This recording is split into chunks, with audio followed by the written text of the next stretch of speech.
Through the sound of rain, the door opened with a strained creak, admitting an uninvited guest into the house. He entered unhurriedly, shaking droplets of water from his heavy cloak. The wide brim of his hat obscured his face, but his posture and bearing betrayed the weariness of a long journey. The sitting room greeted him with the crackle of a fire in the hearth and the scent of warm wood. The man hung his cloak on an iron hook by the door, leaving his wet hat beneath it. Shivering slightly, he made his way to a chair by the fireplace, removing his leather gloves as he walked. His narrow, pale face, shadowed by deep hollows beneath his eyes that spoke of chronic exhaustion, was lit by the flickering firelight. His dark hair fell in uneven strands to his shoulders, as though untouched by a barber's hand for some time. Sinking into a massive oak chair, he stretched his legs toward the fire as if trying to chase away a cold that had seeped deep into his bones. He tossed his damp gloves onto the mantelpiece, where they continued to drip water. Reaching for the large steaming cup of mulled wine on the nearby table, he took a sip, leaned back in the chair, and closed his eyes for a moment. Outside, the rain continued its relentless drumming against the roof and windows. Inside, silence reigned, broken only by the crackle of the logs in the hearth. The host, an elderly man dressed in a green doublet, stood nearby, clearly intending to speak, but hesitating to break the silence. The fire gradually filled the room with a comforting warmth, yet even its lively glow seemed unable to dispel the shadows that lingered in the eyes of the uninvited guest. The host, nervously drying his damp hands on the fabric of his doublet, cautiously stepped closer, though he still refrained from speaking. Finally, the man by the fire parted his lips, but instead of words, he let out a soft sigh, more akin to the groan of someone utterly spent. "The road to you was not an easy one," he said at last, without looking at the host. His gaze remained fixed on the dancing flames, as if he saw something within them hidden from others. "These lands haven't changed, they've only grown more merciless. Autumn here feels as though it was designed to remind a man just how insignificant he is." The host nodded quickly, unable to find the words to respond. The guest spoke in a peculiar tone, devoid of complaint or emotion, as though stating a truth long known. A heavy pause followed. At last, the elderly man summoned the courage to break it. "Your room is ready, my lord. Should you wish to rest?" But the guest merely nodded without moving. The host felt a pang of discomfort. There was something unsettling in the stranger's demeanor, as though another unseen presence lingered behind him. Taking a step back, the host swiftly exited the room, careful not to turn his back on the man. Behind him, the guest let out another sigh, heavy and resonant, like the toll of a distant bell. The corridor beyond was steeped in silence, while in the now empty hall, only the firelight danced in the still eyes of the stranger.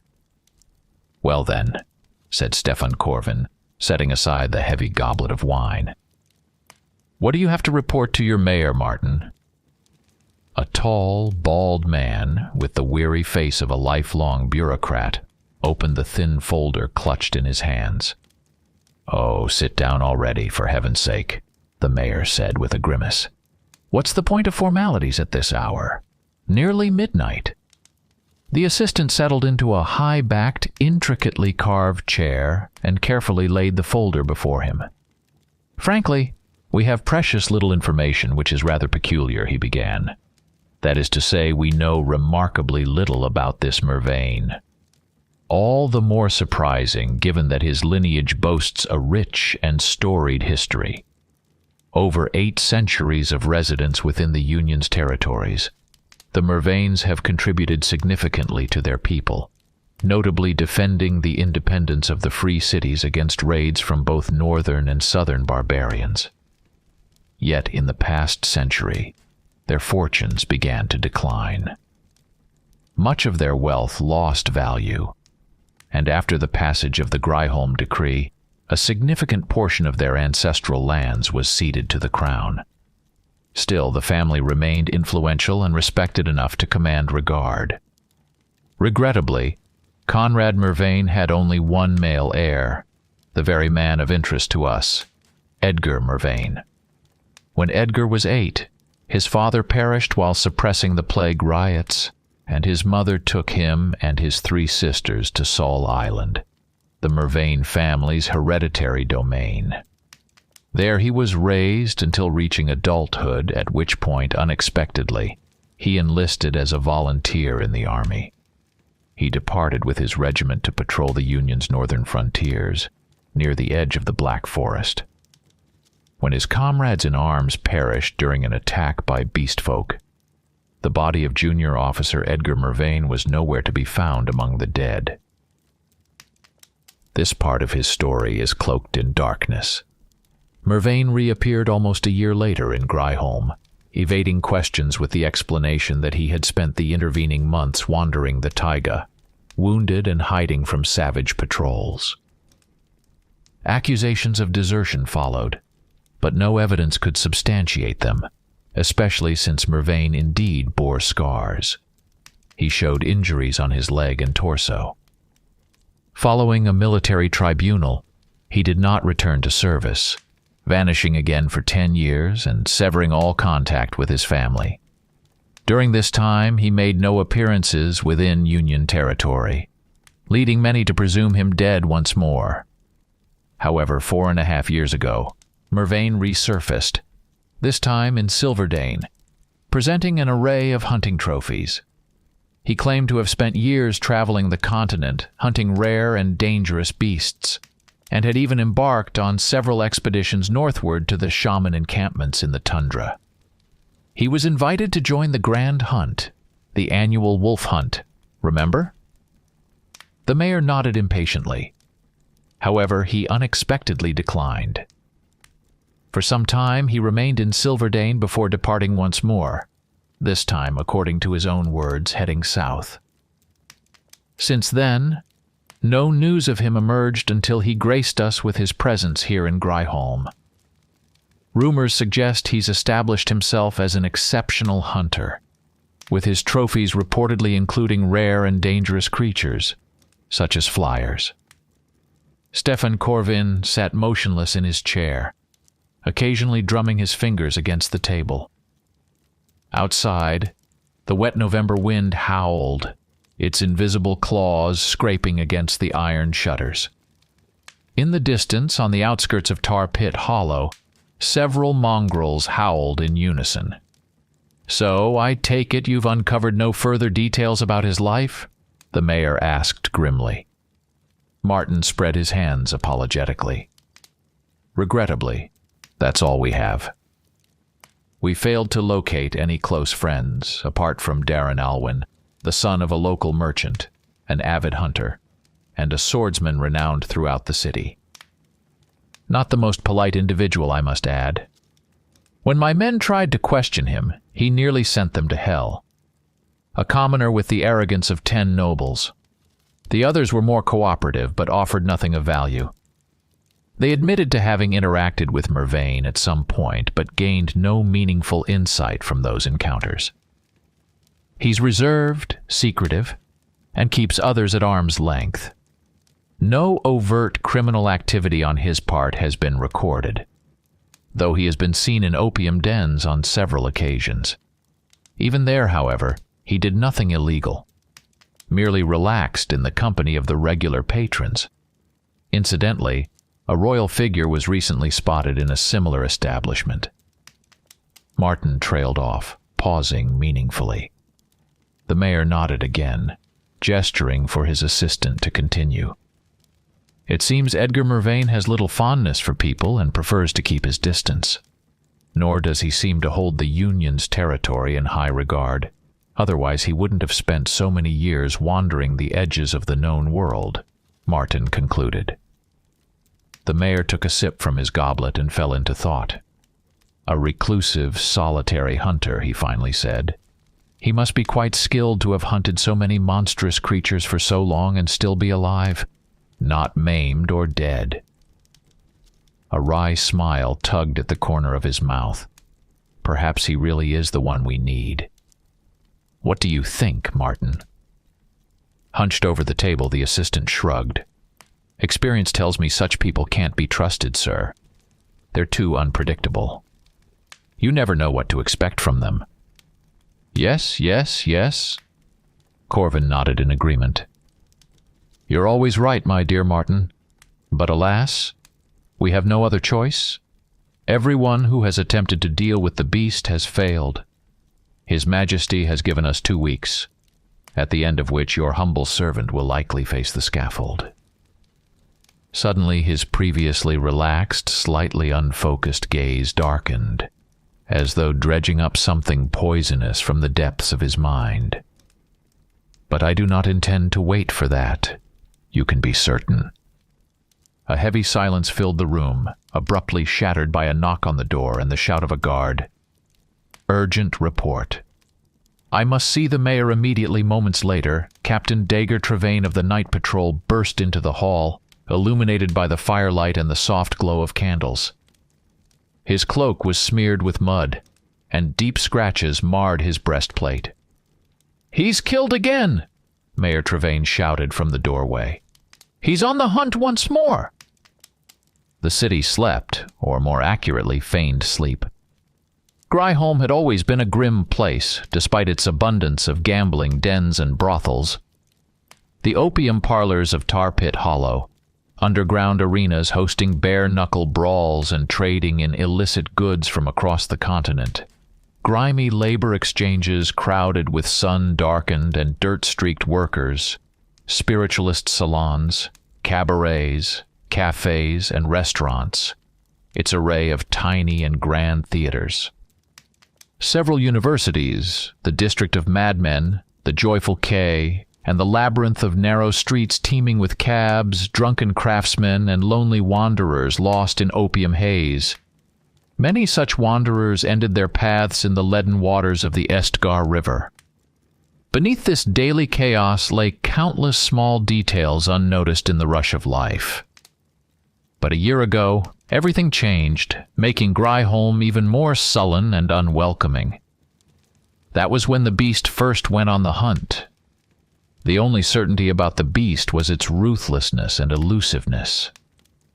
Even those who had witnessed its attacks on late-night passers-by struggled to describe the creature. Worse, the beast had broken into the homes of accidental witnesses more than once, leaving behind only blood and mangled corpses. No one could clearly articulate what it was. Some spoke of shreds of mist rising suddenly from the Estgar and coalescing into a monstrous dark figure. Others told of a fearsome shadow lurking in narrow alleys, waiting to spring forth with claws glinting like blades.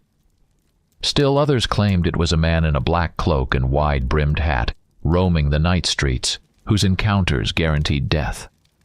His cloak would transform into leathery wings, his head into a gaping maw, and his body would sprout writhing tentacles tipped with claw-like suckers. Amid this cacophony of tales, one thing seemed clear. The beast was a shapeshifter, capable of assuming any form, even that of its victims. Some doubted even this, claiming it was mere hysteria. Speculation about the beast's nature abounded. Some believed it was the creation of a necromancer dwelling somewhere in the city's labyrinthine sprawl, a monster that killed at the bidding of its mad master. Perhaps the necromancer needed human body parts for sinister rituals, or maybe he simply reveled in the panic sown by his nightmare spawn. Despite the Union's ban on magic, even underground thaumaturgies were recruited to locate the creature and its lair. Yet none could offer meaningful insights, except one, who suggested the beast might be hiding somewhere in the chaos of Tar Pit Hollow's slums. That same day, the city guard descended en masse on Gryholm's grimy, lice-ridden outskirts. They tore through squalid workers' shacks, forcing residents of crumbling tenements to evacuate under threat of execution. Someone set fire to several suspicious structures, and the blaze nearly consumed the entire hollow, though many argued the festering wound of the district should have been burned away long ago. Yet the search yielded nothing. The following night, as if mocking their efforts, the beast slaughtered 2 women near the site of the raid. The killings barely stirred the city's authorities. The victims were clearly women of ill repute who worked the industrial districts each evening. Identifying them proved difficult. The beast's attacks left its prey a grotesque pulp, as if they had been fed through factory grinders. "I'd say the marks look like those of a bear's jaws," the royal gamekeeper noted while examining the corpses. But this bear would have to be twice the size of an ordinary one. The force, though, is more akin to a mechanical press than any animal's bite. The strangest part was that, over the course of the year, city guards had engaged the beast in combat only twice, despite all the cunning traps and ambushes repeatedly set during that time. Meanwhile, the creature continued its spree, culminating in the gruesome death of Thomas Vincent, a city council member and renowned philanthropist. Vincent, however, bore some responsibility for his demise. Long past curfew, he was returning home by carriage from the joyful quay, accompanied by 2 of his most loyal and tight-lipped bodyguards. Rumors suggested he had been visiting a favored young student. The events that followed were described by an apothecary watching from a barred window overlooking the street. From a rooftop, a viscous, tar-like shadow descended in front of the carriage, thrusting forward 2 massive limbs tipped with sickle-like claws. The masked bodyguard driving the carriage drew a double-barreled pistol from beneath his cloak and fired once, the shot's echo ricocheting through the narrow street. There was no second shot. A blow of monstrous force sent him sprawling onto the cobblestones, where his headless body convulsed like a mangled marionette, blood spurting from the severed neck. The terrified horses bolted, dragging the carriage along the crooked walls of time-worn buildings, but the shadow caught up, its crocodilian jaws clamping down on the nearest horse's throat. According to the apothecary, the creature bit off the animal's head and simultaneously tore open the second horse's belly with its claws. It then flattened the carriage, climbed atop its remains, and tore it apart. To his credit, Vincent's second bodyguard did not flee after witnessing his comrade's fate. Before his death, he managed to plunge his sword into the beast's body where a neck might have been on any other living creature. Perhaps he even injured the monster. Its scream, wrenching and terrible, was uncannily human, like the cry of someone in unbearable pain. The creature then sank its claws into the man's eye sockets, ripping off the upper part of his skull. "Help!" screamed Thomas Vincent. He had managed to leap from the carriage while the beast was tearing through his guards and fled toward the apothecary's shop. The shopkeeper had never seen such all-consuming terror in a human's eyes before. Terror born from the shattering of the last fragile hope, dissolved under the relentless weight of imminent death. Vincent, one of the most powerful men in the city, understood in that moment that he was already dead. These final seconds, suspended between life and the nightmare of ultimate oblivion, were the most excruciating of all. Perhaps this is how a prisoner on the rack feels, their insides torn apart, wishing only for the swift release of death. And so, when the creature caught up with the councilman and drove its claws through him, perhaps he felt at last a kind of grim relief. The apothecary, frozen with fear, collapsed to the floor. Clutching a silver cross in trembling hands, he began to pray with a fervor he had never known. He begged the light-bearer to save him from the beast's claws and fangs, to grant him survival through this hellish night, and to allow him to fulfill whatever time he had left on this earth. He swore to become the most righteous, devout parishioner, and even to will his possessions to the church upon his death.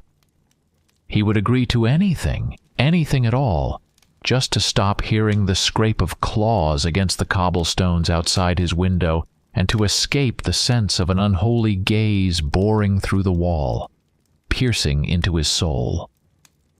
The apothecary did not know when the nightmare ended, or when the beast finally departed. Hours later, he heard the shouts of guards in the street.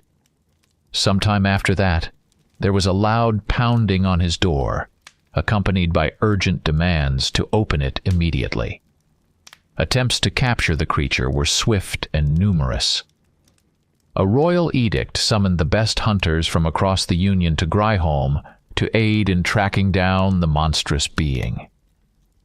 Among them were rangers from the borders of the Black Forest, a sinister, forbidden place into which few dared venture willingly. These grim, bearded men in gray and muddy green coats, armed with scramasaxes, hatchets, boar spears, crossbows, and antler-horn bows, patrolled the streets alongside the city guard or waited silently in ambush, prepared to unleash their deadly skills on the bloodthirsty creature.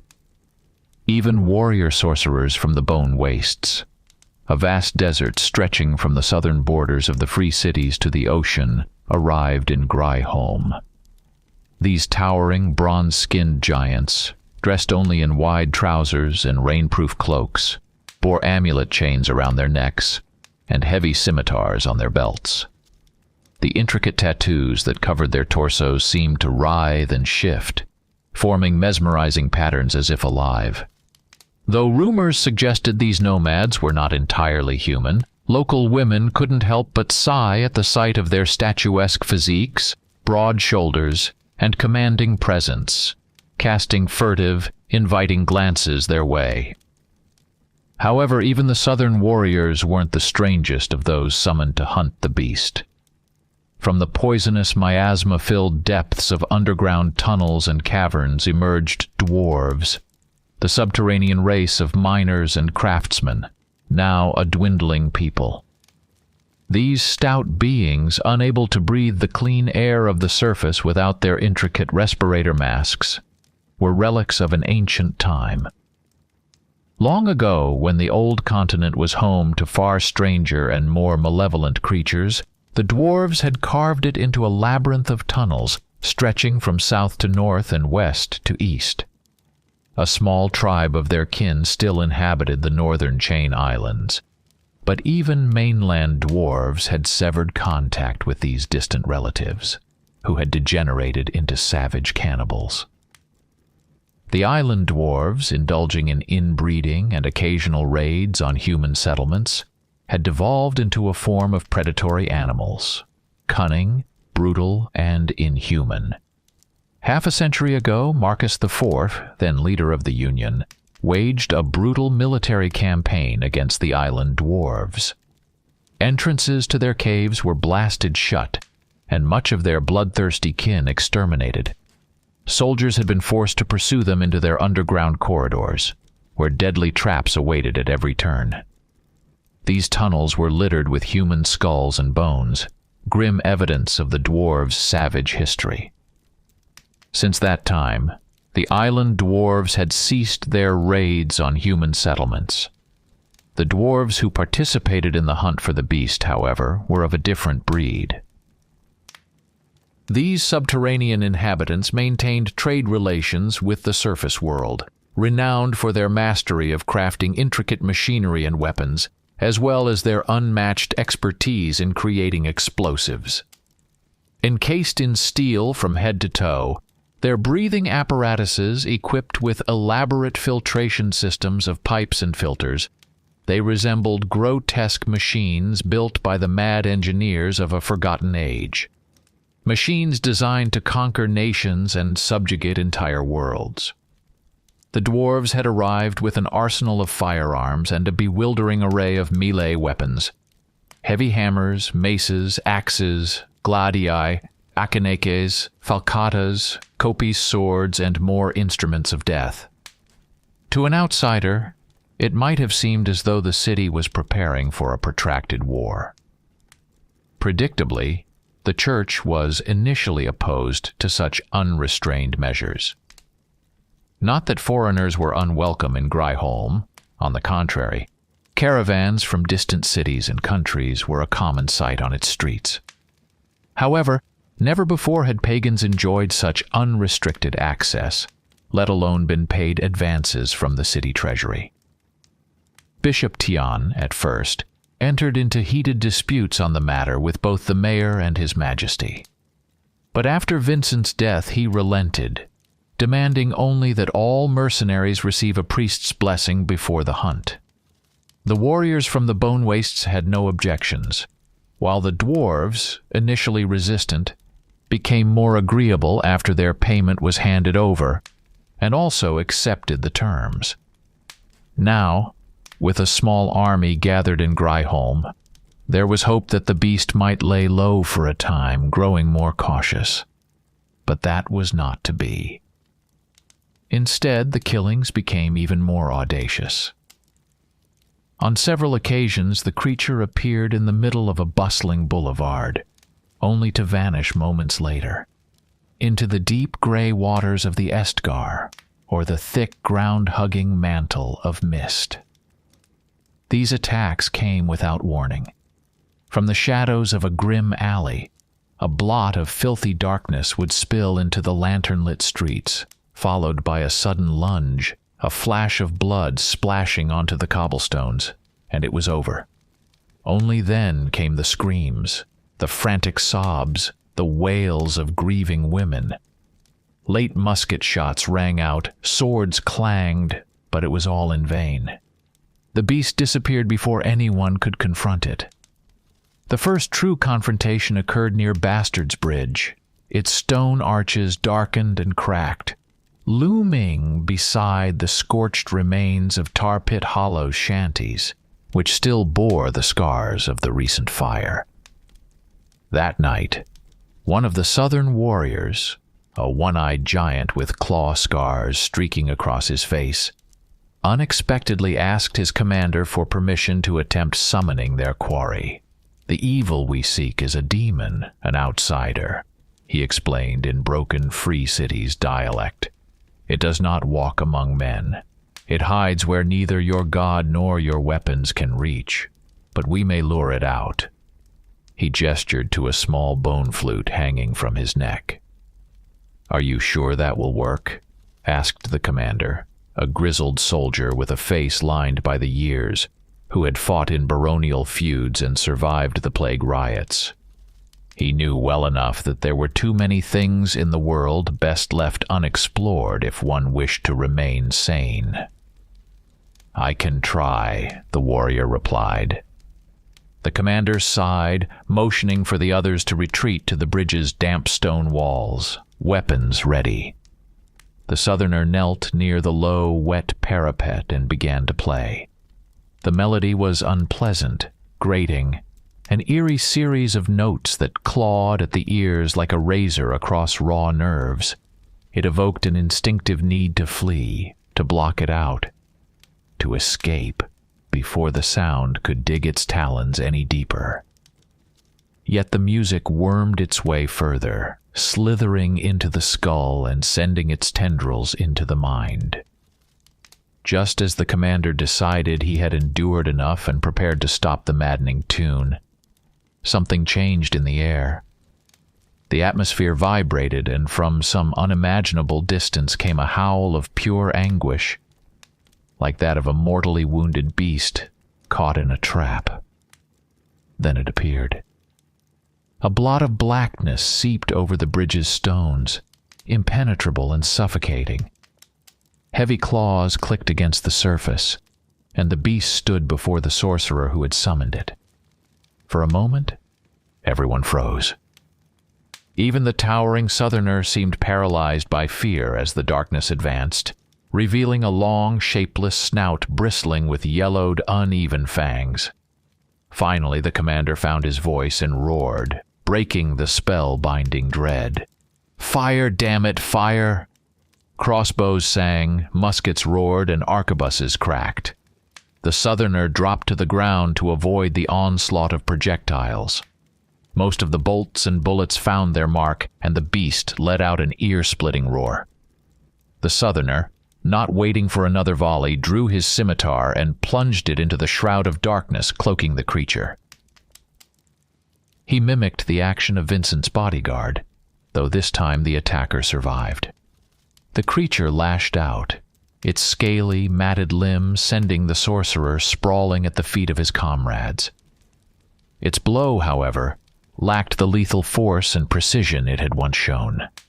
Likely weakened by the onslaught, the dark mass rippled, contracted, and dissolved into the mist rolling in from the Estgar. The soldiers wasted no time retrieving their injured comrade, while the commander stared at the spot where the beast had stood. All that remained was the shattered remains of the bone flute. Later, when the Southerner regained consciousness, he explained the flute's origin. Such instruments, he said, were used by his tribe's shamans to summon beings from the spaces beyond the stars, children of the eternal storm that birthed the universe and would one day consume it. The flutes were carved from the skeletons of Vugul Marax, a man-eating monster native to the bone wastes, resembling a colossal ape covered in scales. The shamans believed these creatures shared a connection with demons, which made them capable of calling such entities into the mortal world. Next time, the sorcerer advised, the hunters would need a proper trap prepared beforehand to prevent the beast from escaping when the flute summoned it again. The decision was made to trap the beast near Raven's Marsh, a desolate wasteland on the eastern bank of the Estgar. Centuries ago, this area had been home to mages and alchemists, but it had since gained an infamous reputation. Its current inhabitants were the city's outcasts, beggars, madmen, petty thieves, deranged esoterics, and others drawn from the lowest depths of urban life. They occupied the abandoned tenement houses, three-story brick barracks that stretched like dead serpents across the barren land along the river. Their windows boarded up or shattered, and their walls and roofs riddled with holes. The atmosphere was no better than that of Tar Pit Hollow, and hundreds of predatory birds that gave the area its name glared menacingly at passers-by from their perches. Between the ruins of two once tall red brick buildings, now almost entirely collapsed, a pit had been dug and lined with iron spikes. Nearby, dwarves lay in wait, hidden in the rubble with crossbows equipped with steel-tipped hooks attached to sturdy cables, designed to pierce and hold even the toughest hide. This time, the bone flute was played by another hunter, as the one-eyed giant was still recovering from his wounds. The mournful, soul-tearing notes of the flute echoed through the air. A cold, otherworldly wind swept past the hunters, and from the depths of some bottomless chasm, a haunting howl answered, a fractured, agonized sound, like that of a broken animal enslaved to an alien, indomitable will. Moments later, something emerged from the long, pre-dusk shadows, cloaked in absolute darkness, and lunged at the waiting men. This time, the beast moved like a colossal black amoeba barely touching the ground. It seemed to sense the trap, slinking along the walls of the ruins without approaching the carefully concealed pit. Its movements suggested it was tracking the flute's player, aiming to make him its primary target. The twang of crossbow strings echoed as the dwarves fired their hook-tipped bolts into the beast. Muskets thundered as the guards unleashed volleys into the advancing wave of darkness. The creature tensed as if preparing to leap, but when the hooks embedded themselves into its mass, it lashed out with a dozen chitinous tentacles, each tipped with razor-sharp claws instead of suckers. The tentacles extended with incredible speed. One struck a nearby guard, piercing his chest armor like a spearhead, the sharp end bursting through his back. He choked, coughed blood, and the appendage lifted him into the air. its claw protruding grotesquely from his mouth. Meanwhile, other guards hacked at the writhing limbs with swords, dodging and slashing as though they were fighting a nightmarish tangle of blind serpents. The hooks sank deeper into the beast's shroud of darkness, pulling taut the cables.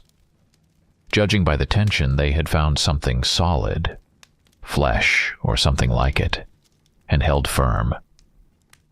The beast howled and thrashed, jerking wildly and even uprooting one of the heavy crossbows, but it couldn't break free.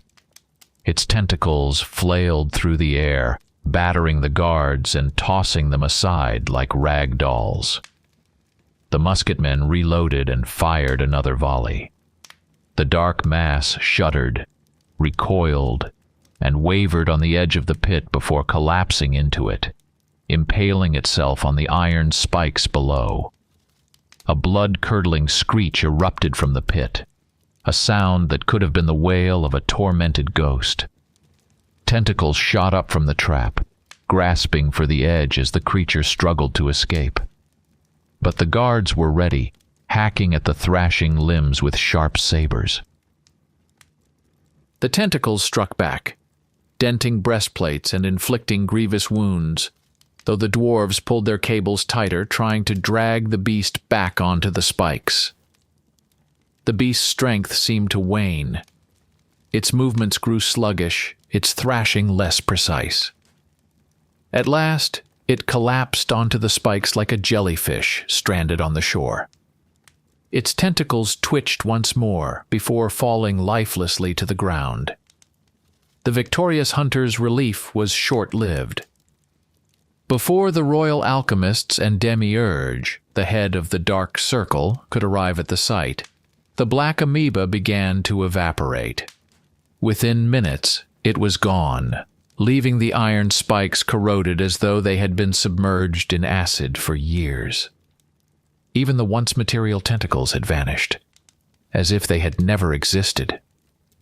"This is ichor, demon's blood," Demiurge said, examining the damaged spikes. "Only ichor leaves such marks behind.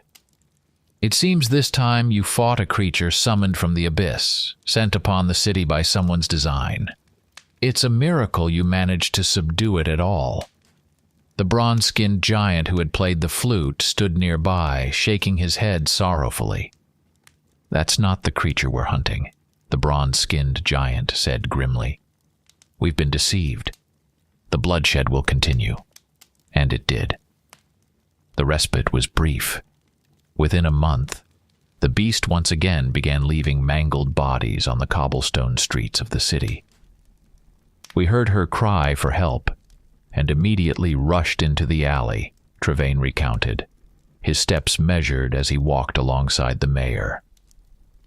When we arrived, the woman was still alive, and the beast stood right there. He gestured to the corner of a building where a rain barrel sat. It matched the descriptions, a dark, shapeless mass with limbs ending in bloodied claws. We fired our carbines, but it didn't so much as flinch. I ordered a charge with halberds. "Believe me, Mayor, there are no cowards among my men. I personally oversee their selection, training, and discipline."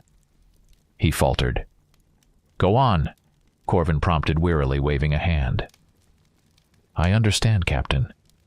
Given how few survive encounters with the beast, we advanced in formation," Trevane continued, clenching his fists. "We tried to spear it with the halberds, and that's when the creature leapt. It struck our line, snapping shafts and scattering the men. 3 are already in the infirmary. Only our armor saved us, praise Eleanor.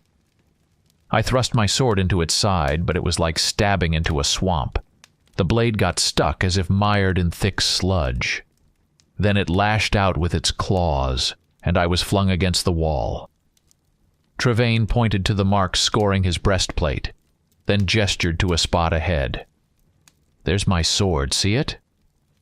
The weapon lay on the ground near the wall of a factory whose dusty, blind windows stared into the alley. Beside it lay what remained of the young woman, a mangled heap of flesh and bone. The mayor grimaced, struggling to keep his gaze steady. Showing weakness before his subordinates was unacceptable. Nearby, a cluster of guards from the night patrol stood grim-faced, while 2 mortuary attendants hovered with their somber cart. Someone from the city administration was also present, though Corvin didn't bother identifying the figure, focusing instead on suppressing the nausea brought on by the cloying stench in the air. It was the heavy metallic smell of a slaughterhouse, mingled with something darker, more unplaceable. Perhaps this is what the beast smells like, the mayor thought grimly. From the side emerged the ever-present Martin, his gaunt face betraying no emotion beyond its usual mask of disdain for the world around him. "Mayor, the investigator has arrived. He's examining the body," Martin announced. "What's there to examine?" Corvin muttered, running a hand over his face, in a futile attempt to dispel his queasiness. "Tell him to go to hell." Captain Trevaine's account was thorough enough. Martin spread his hands. "I'm afraid that's not an option. It's the royal investigator, Roland Vixar. He's collecting evidence for His Majesty." "Ah, the scavenger," Corvin sneered. "Let him wallow in the filth. It's what he does best. Anyone else I should know about?" "Edric from the council, though he hardly counts. Seems insomnia brought him here as usual. Tell him to find a good physician and stop getting underfoot," the mayor said with a tired sigh. I couldn't care less about Edric's midnight curiosity or his ailments. "Anything else?" Martin shook his head. "Good. Make sure our dear scavenger gathers all the facts. I'm heading to bed. Tomorrow will be a long day. Can I count on you, Martin?" Martin chuckled faintly, the dry humor of someone accustomed to bearing others' burdens. "Who else, sir?" The mayor waved dismissively and walked toward his carriage. His mood was dismal, and the thought of the next morning's meeting with Mervain offered no solace. Corvin had all but lost hope of capturing the creature terrorizing the city and was already contemplating a plan of retreat. The prospects were far from encouraging. That night, Edgar dreamed of the north again. He trudged through the deadfall of the Black Forest, waist-deep in snow, while distant howls and guttural laughter echoed from where the beast folk gathered around their fires. Hours earlier, hidden beneath the snow on a pine-covered hill, Edgar had watched the cannibals clad in animal hides drag human bodies toward the flames and butcher them with crude iron cleavers. Their guttural language, filled with growls and hyena-like laughter, was almost incomprehensible, but Edgar managed to glean enough. The raiders had attacked a settler village along the forest's edge, one of the many defiant communities that refused to pay tribute to the Union. Half the population had been slaughtered, their corpses taken to be devoured deep within the forest, at the bone-strewn altars of the beast folk's sacrificial sites. The stench of burning flesh reached Edgar, who pulled his collar over his nose and silently thanked Eleanor for the wind blowing in his direction. Had it been otherwise, the savages might have caught his scent.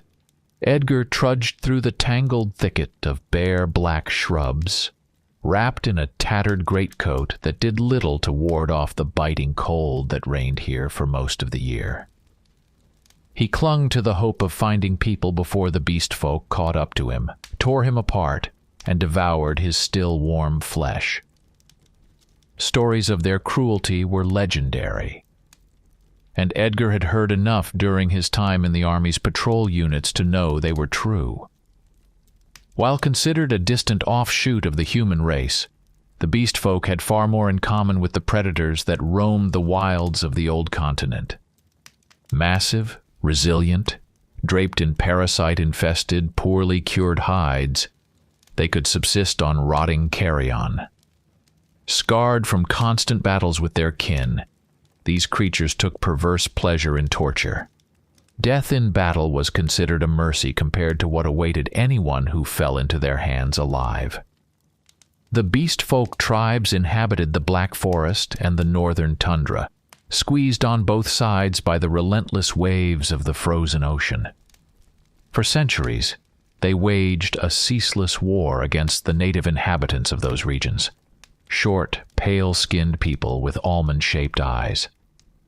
In the forest, the beast folk mined ore, forging heavy blades, spearheads, and arrow tips. They lived in burrows and crude, slanted huts where they stored grisly hunting trophies.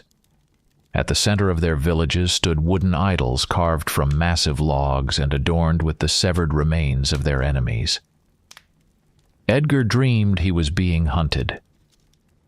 Behind him came the shouts and roars of his pursuers, while to his left and right, hulking shadows flitted between the trees. An arrow whistled past his ear and buried itself in the scaly trunk of a fir. Edgar drew his short sword, the last weapon he had, fully aware it was useless against a pack of ravenous monsters.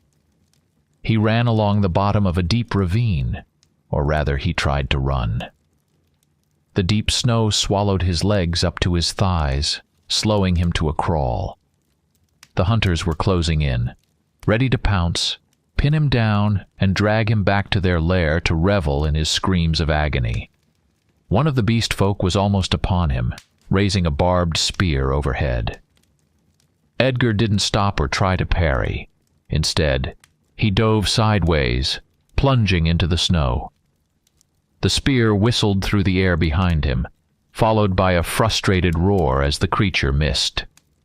It didn't try for a second strike, instead lunging at Edgar with its bare hands. Edgar rolled onto his back, and as the beast's clawed hand reached for him, he slashed with his short sword. The blade struck true, severing fingers and leaving a bloody stump. The creature howled, shaking the forest as its blood sprayed across the snow. Edgar scrambled to his feet and ran again, though he knew escape was futile. Another arrow narrowly missed his thigh, burying itself in the ground. He could hear the heavy breathing of the beast folk and the pounding of their hearts, louder than his own. When he emerged from the ravine, he saw he was surrounded. Figures in ragged hides emerged from the trees, their weapons poised to strike. They would descend on him in a single, devastating rush.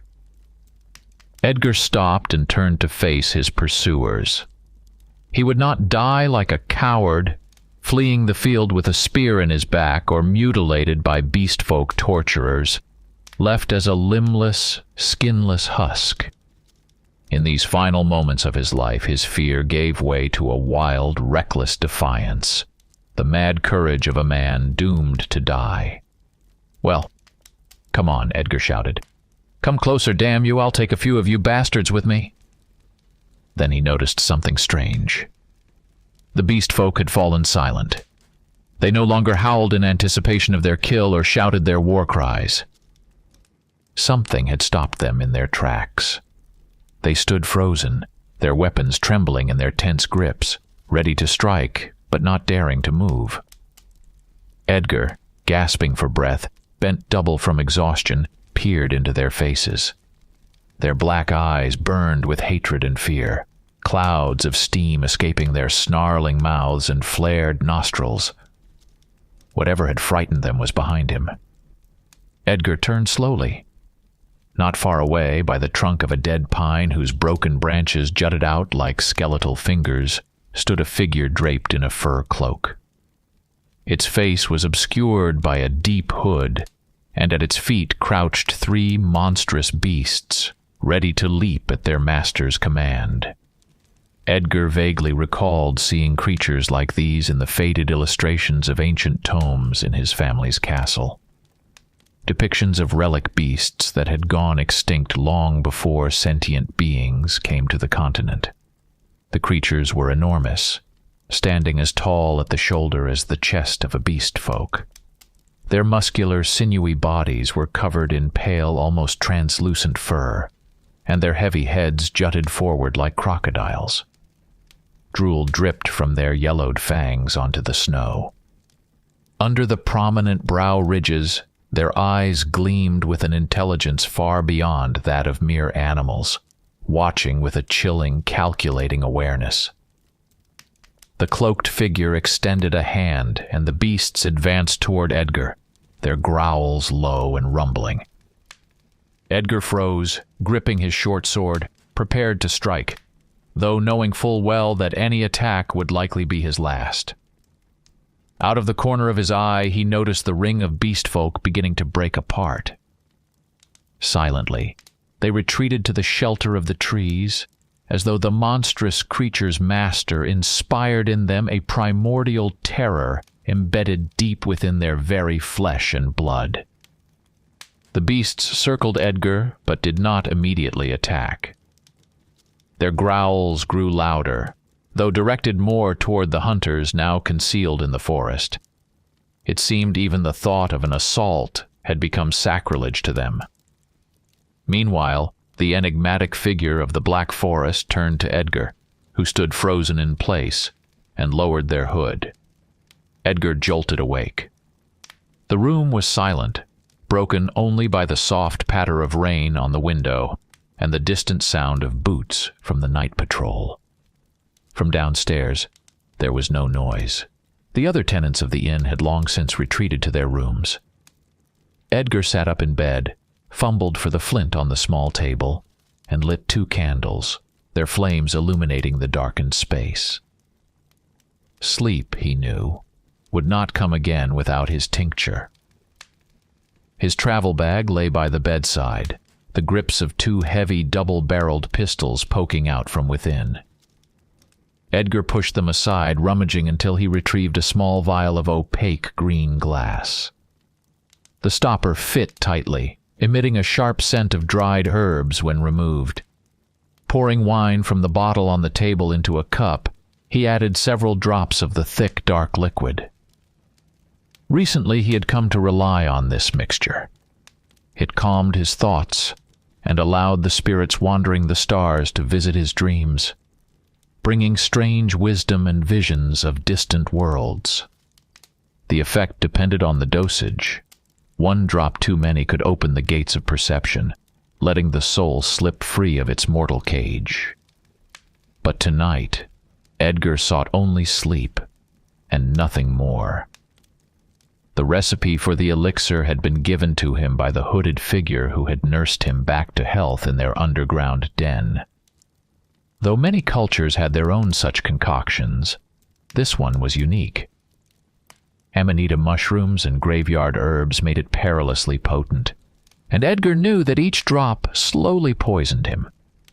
Yet he continued to use it, sometimes to forget, sometimes to remember. After taking the final sip, Edgar sank back onto the bed. Sleep enveloped him like a soothing blanket, and his closed eyes brought relief to his weary mind. Outside, the rain continued its rhythmic dance, as if the god of this dark world wept above the city. Night cloaked Gryholm in a thick, oppressive darkness, broken only by the flicker of torches in the main square. The city held its breath, as if hiding from the inevitable. The air was charged with tension, heavy with fear and despair.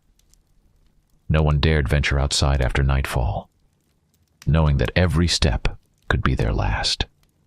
Mervain stood at the window of his room in the mayor's hall, his shadow stretching across the wall in the flickering candlelight.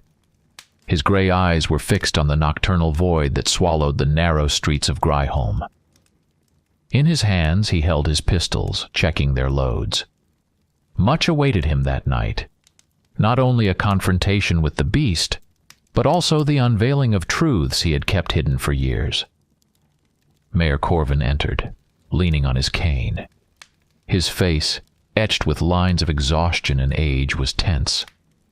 He looked older than his years, as if the struggle against the beast were draining his life away.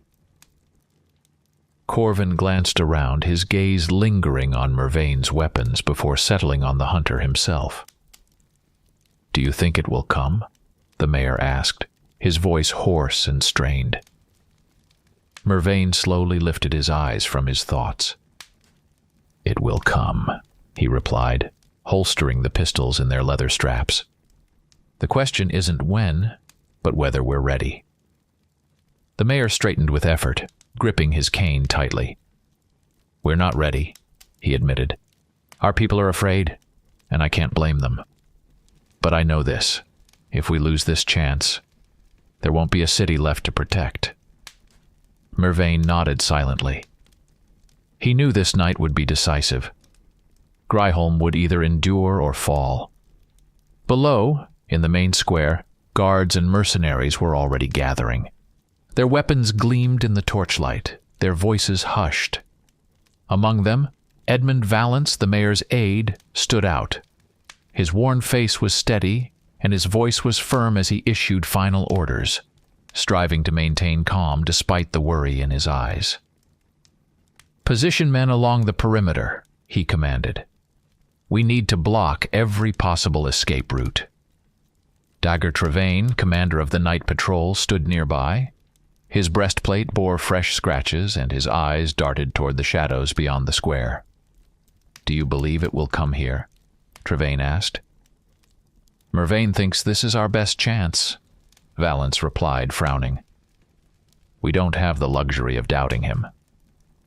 Trevain tightened his grip on his sword, a foreboding weight settling in his chest.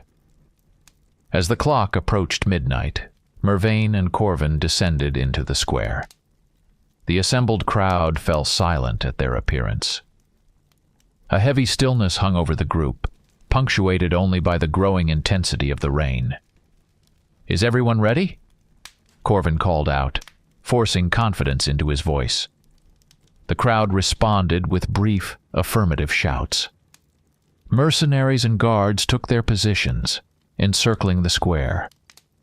Mervain stood in the center, keeping a distance from the others. His face was inscrutable, but something deeper than mere determination flickered in his eyes. He knew that soon he would have to not only fight, but also reveal his secret. The beast's first attack came without warning. From the depths of an alley, a dark mass burst forth, darting toward the edge of the square with lightning speed, changing direction unpredictably. Cries and gunfire erupted in response. Muskets thundered. Arrows whistled through the air, but all merely grazed the beast's surface. Its claws flashed in the torchlight, leaving deep wounds on the bodies of those who attacked. Mervain drew his pistols, holding them at the ready. The beast suddenly halted, and for a moment, the darkness surrounding it seemed to thicken. From the gloom emerged an elongated head with bared teeth. Its eyes, gleaming and inhuman, locked onto Mervain's gaze. It's you, the hunter whispered, his voice swallowed by the cacophony of gunfire. The beast lunged forward, tearing through the ranks of the guards as if they were dolls. Without hesitation, Mervain charged to meet it, firing both pistols simultaneously. The bullets briefly illuminated the night with sparks as they struck the creature's body. The beast roared but didn't slow, continuing its relentless advance. The battle intensified with each passing moment. Covered in blood and sweat, Mervain grappled face to face with the monster. His blade met resistance against the dark flesh, but with each new attack, the hunter's strength waned.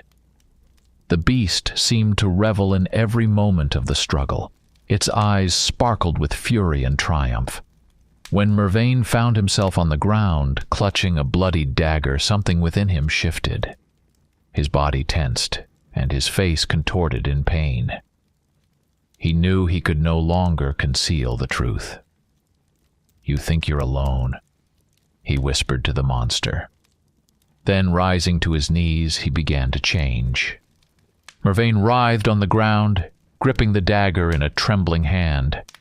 His body started to transform.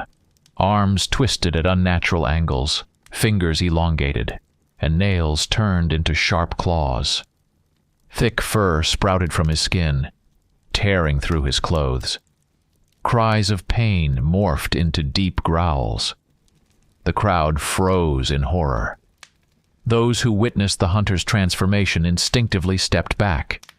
Some simply fled, unable to cope with their overwhelming fear. The beast stopped, turning its monstrous head toward Mervain. It seemed to recognize something familiar in him. Their gazes met, and the darkness in the monster's eyes ignited with a rage mixed with astonishment. Both beings, the hunter and the beast, now stood facing each other as equals. Mervain rose, his new form, towering, covered in thick dark fur, with an elongated snout and blazing eyes, instilled as much fear as the beast itself. "Now you see me as I truly am," he said in a hoarse, guttural voice. "It's the curse that binds us. You are part of me and I am part of you." The monster roared, its cry echoing across the square. It charged at Mervain, claws swinging, but he met the attack with inhuman strength. Their clash resembled a furious dance filled with blows, leaps, and snarls. Each strike left deep wounds on the other's body, yet neither intended to retreat. Panic erupted in the square. People screamed, scattering in all directions.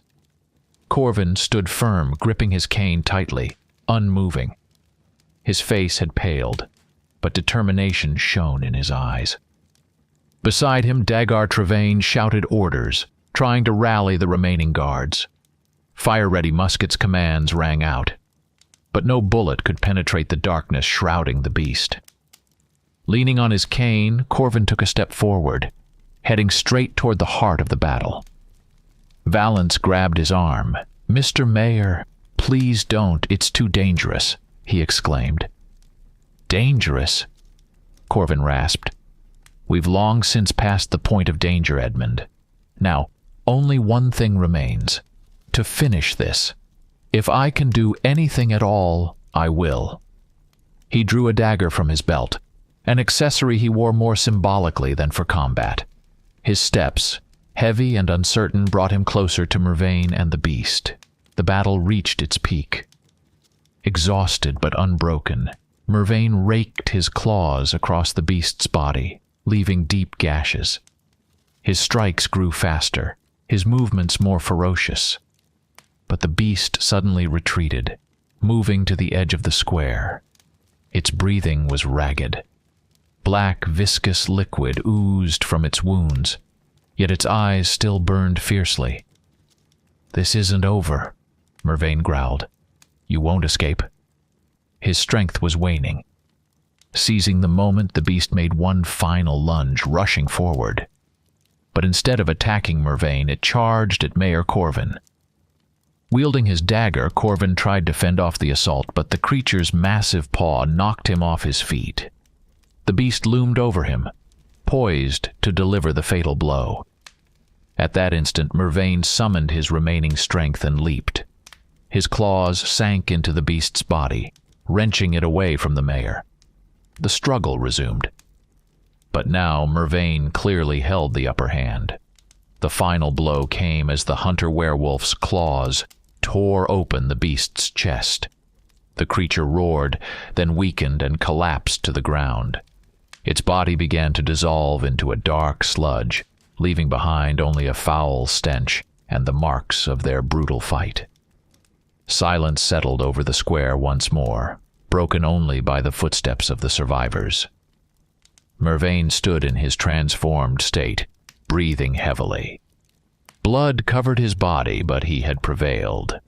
People began to gather around him, but their faces showed not gratitude, but fear. Some whispered among themselves, others shouted openly. "He's one of them. He's just like the beast," a voice cried out. The crowd began to retreat. Mervain realized that to them, he was no longer a hero, but another monster, no better than the one he had just slain. His gaze met Corvin's, the mayor lying on the ground, blood pooling around him. The old man struggled to speak, his voice barely a whisper. "You did all you could," Corvin rasped. "But they won't understand. They never will." Mervain nodded, watching as the light faded from the mayor's eyes. He knew Corvin was right. There was no defense to be made. This was his fate. With the first rays of dawn, Mervain left Gryholm, disappearing into the unknown. His silhouette vanished into the morning mist, and no one dared follow him. The city endured, but it would never forget the night when its savior revealed himself to be no better than its enemy. Gryholm greeted the morning in silence. The city, scarred by fear and pain, seemed to hold its breath, unwilling to disturb the fragile peace. The square was empty now, save for the blood-stained cobblestones that bore witness to the night's events. The bodies of the fallen mercenaries and guards had been taken away, leaving only crimson stains on the ground. A dark patch where the beast had drawn its final breath lingered like a festering wound, emitting a faint, acrid smoke. On the steps of the mayor's hall sat Martin Haver. His face, usually composed and emotionless, was contorted with weariness. In his hands he clutched Corvin's cane, found near the mayor's body.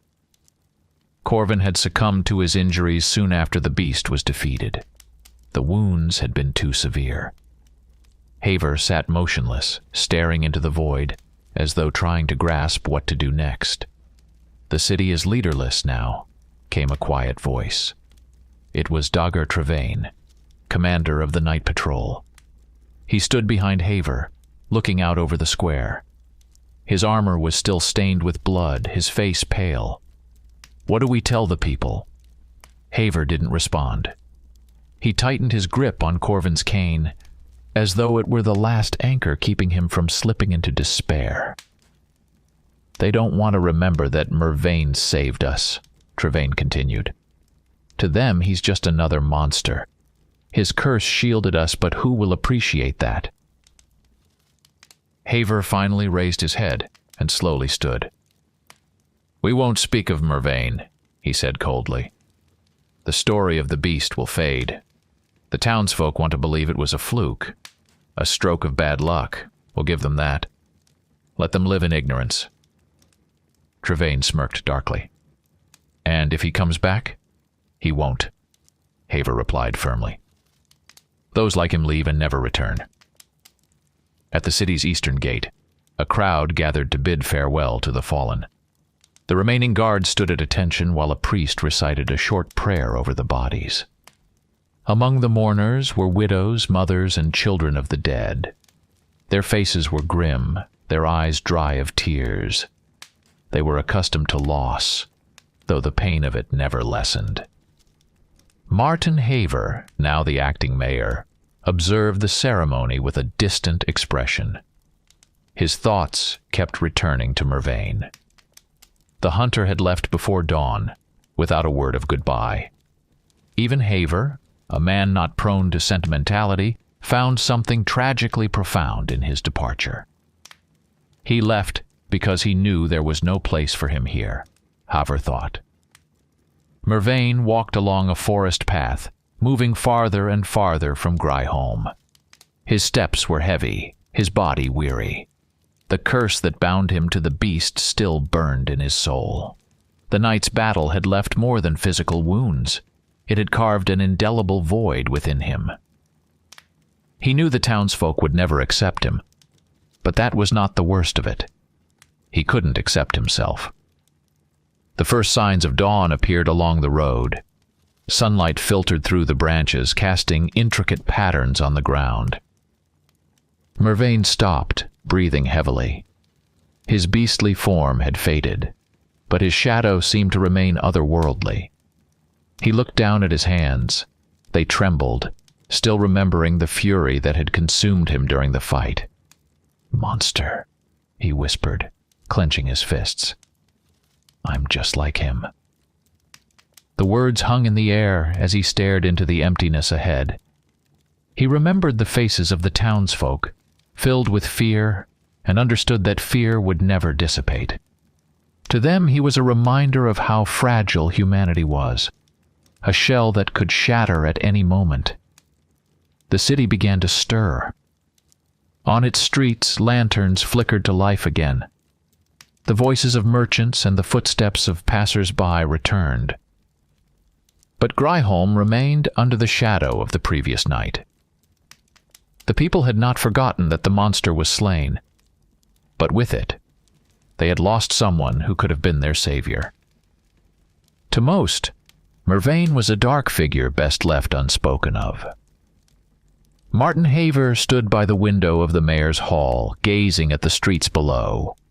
A quill rested in his hand, but he couldn't bring himself to write. He was supposed to record the events of the night in official records, but the paper before him bore only meaningless smudges of ink. "We lost more than Corvin," he murmured, almost to himself. "We lost ourselves. The beast was a reflection of our fear, and Mervyn was a reflection of what we refused to see." He set the quill down and closed his eyes. He had to accept the new reality. A world where darkness triumphed not through strength, but through the weakness of humanity. The morning light bathed Gryholm, but the city remained silent. The air was still, and smoke from the pyres where the bodies of the fallen guards and mercenaries burned rose in thin, mournful columns. The scent of ash and smoldering wood filled the streets. The townsfolk watched the ceremony in silence, none daring to speak. To many, it was not a victory, but a grim reminder that the monster could return at any moment, even if it wore a different form. Martin Haver stood on the raised platform from which Mayor Corvin used to deliver his speeches. His stern gaze swept over the gathered crowd. In his hands he held Corvin's cane, as though it were a new burden, a symbol of responsibility now resting heavily on his shoulders. Raising a hand for silence, his voice, though weary, rang out firmly. "We have survived a terrible night. We've lost friends, family, and leaders. But we have endured. We defeated the monster that tormented us.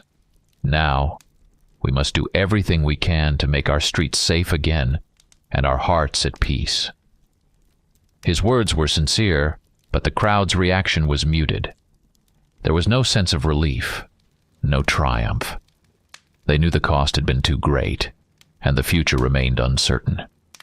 On the road leading away from Gryholm toward the dense forests, a solitary figure walked. Mervyn had left the city and its people behind.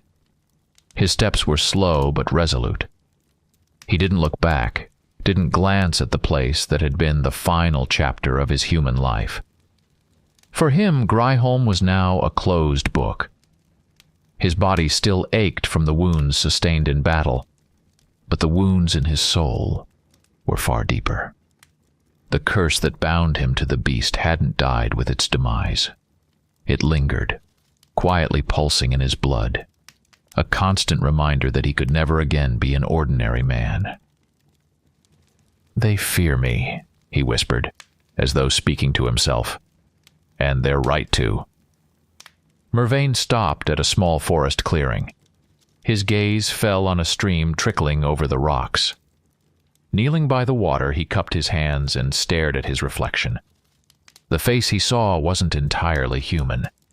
A wolfish hardness still glimmered in his eyes, and the faintest shadow of fur rippled across his skin.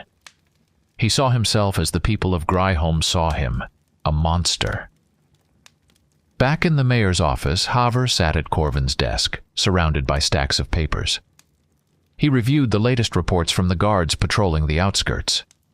The beast was gone, but the city's fear lingered. Some claimed to have seen shadows on the outskirts. Others swore they heard howls in the night. The people yearned for safety, but their fear had become a part of them. Dagar Trevain entered, his heavy steps creaking against the floorboards. Clad in full armor, he looked even more exhausted than Haver. "What do you think of him?" Haver asked suddenly, not lifting his eyes from the papers. "Who?" Trevain replied. "Mervyn. What he did. What he is." Trevain scratched the scar on his chin, lost in thought. "He saved us. he said finally. "But there's more darkness in him than light. I saw it when he fought. He didn't want to be a monster, but he became one. And he knows he can never come back." Haver looked up, meeting the captain's eyes. "Do you think he'll return?" Trevane shook his head. "No. People like him leave for good." Mervane continued on his journey. The sun climbed higher, casting light over the forest and fields. Yet inside he felt only cold. He was an outcast, and that was his punishment. But deep within, a thought lingered. His struggle wasn't over. The evil he had encountered in Gryholm was merely part of something far greater. Perhaps he could find a path to redemption, but not now. Reaching the forest, the shadows of the trees swallowed his figure. The wind rose, as if bidding him farewell into the unknown. The city was far behind him now, along with those he had saved and those who had turned their backs on him. Mervane didn't look back.